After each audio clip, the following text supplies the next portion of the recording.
అంటే భారతదేశంలో కుల వ్యవస్థ ఉంది కాబట్టి భారతదేశంలో ఉన్న క్రైస్తవులందరికీ కులం ఉంటుంది. ఇది నా సొంత మాట కాదు, బైబిలే చెప్తున్నటువంటి మాట. దేనిని బట్టి నేను ఈ మాట చెప్తున్నాను అంటే, ఇజ్రాయెల్ కంట్రీలో ఉన్నటువంటి క్రైస్తవులందరూ కూడా ఏదో ఒక గోత్రానికి చెందినటువంటి వారు. యూదా గోత్రానికి చెందినవారా, బెన్యామీన్ గోత్రానికి చెందినవారా, ఇంకా మరి రూబేను గోత్రానికి చెందినవారా, మరో ఏదో ఒక గోత్రానికి చెందినవారై ఉన్నారు. చెందినవారై ఉండి క్రైస్తవులుగా మారితే వారి గోత్రాలు పోవట్లేదు.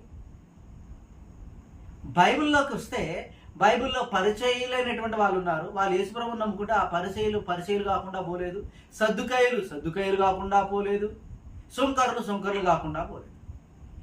అంటే ఏ కులం వాళ్ళైనా ఏ తెగ వాళ్ళైనా ప్రభువుని నమ్ముకుంటే వారు తెగబోలేదు, వారు దేవునికి కుమారులుగా పిలువబడ్డారు. ఏ తెగలో ఉన్నా ఏ జనములో ఉన్నా వాళ్ళు దేవునికి పిల్లలుగా పిలువబడతారు అని అపోస్తల కార్యములు 10వ అధ్యాయం 34వ వచనంలో రాయబడి ఉంది. అంటే అక్కడ ఏమి రాయబడి ఉంది అంటే, ప్రతి జనములోనూ ఆయనకు భయపడి నీతిగా నడుచుకుని వారిని ఆయన అంగీకరించిన ప్రతి జనము అన్నాడు. నువ్వు ఏ జనానికి సంబంధించిన వాడివైనా ఏ తెగకి సంబంధించిన వాడైనా అక్కడ తెగను తీసుకోవట్లేదు. ఆ తెగవాడు ఆ తెగవాడిగానే పిలువబడతాడు. ఏ క్యాస్ట్ వాడు ఆ క్యాస్ట్ వాడిగానే పిలువబడతాడు.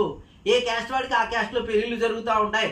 ఆ తెగలు తీసుకోవట్లేదు. మీరు దేవుని ముందు ఒకటి అనే భావన చెప్తున్నాడే కానీ మీ కులం పోతుందని బైబిల్లో ఎక్కడా లేదు. అలాంటప్పుడు క్రైస్తవులుగా మారిన దళితులందరూ మా క్రైస్తవులకి కులం లేదనే మాటను ముందుగా వదిలేయాలి. ఎవరైనా క్రైస్తవులకు కులం లేదని మాట్లాడితే బైబిల్ ప్రకారం ఏ జనం వాడైనా దేవుని నమ్ముకుంటే దేవునికి ఒకడిగానే ఉంటాడు కానీ దేవునికి బిడ్డగానే ఉంటాడు కానీ వాడి కులం వాడికే ఉంటుంది అని చెప్పగలగాలి. ఇలా కమిషన్ ముందు మన వాదన మనం వినిపించాలి. కమిషన్ ముందుకు వెళ్ళే వాళ్ళందరూ కూడా క్రైస్తవులకి కులం ఉంటుంది, భారతీయ క్రైస్తవులకి కులం ఉంటుంది అని బైబిల్ చెబుతుంది.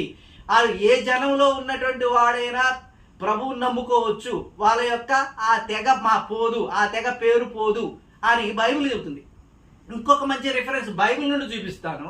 గలతీయులకు రాసిన పత్రిక 3వ అధ్యాయం 28వ వచనం. గలతీయులకు రాసిన పత్రిక 3వ అధ్యాయం 28వ వచనంలో, స్త్రీ అని పురుషుడని భేదము లేదు, ప్రభువునందు మీరందరూ ఏకముగా ఉన్నారని. అంటే స్త్రీ నమ్ముకోవచ్చు, పురుషుడు నమ్ముకోవచ్చు.